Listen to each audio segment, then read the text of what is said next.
আগের থেকে এখন সাকিব খানের মেয়ে ভক্ত অনেক বেড়েছে। আমার মারামারি ভালো লাগে দেখতে, রোমান্স বোরিং লাগে, অনেক ভালো লাগছে। তামিল মুভির মতো। প্রিয়তমার পর থেকে, তুফানের পর থেকে সাকিব খানের ফ্যান হয়েছে। ইন্ডাস্ট্রির একমাত্র সুপারস্টার রাইট নাও। ঈদের সিনেমা তাইও, কারণ সাকিব খানের সিনেমা তো অলওয়েজই ভালো লাগে। আবার ঈদে বাসায় এমনিতেও বোরিং লাগে না, এই জন্য দেখতে আসা।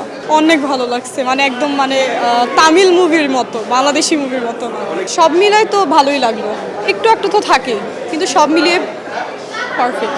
সাকিব খানের প্রিয়তমা দেখেছি, তারপরে দরদ দেখেছি, তাণ্ডব দেখেছি, বরবাদ দেখেছি, তারপর রাজকুমার দেখেছি, সবই দেখা হয়েছে।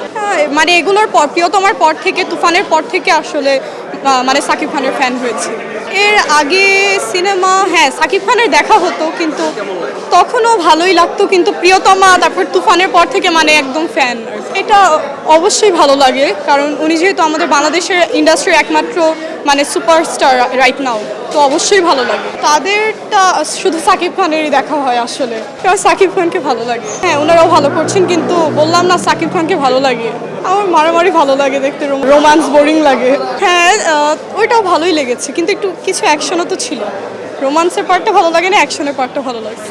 দুইটার মধ্যে চুজ করা তো একটু টাফ, কারণ দুইজনকে ইন্ডিভিজুয়ালি ভালো লাগে। আমার মনে হয় অপু বিশ্বাসকেই ভালো মানায়। অবশ্যই। তো আগের থেকে এখন সাকিব খানের মেয়ে ভক্ত অনেক বেড়েছে, কারণ তার এখন যে লুকস, ওইটা আগের থেকে অনেক ডিফারেন্ট।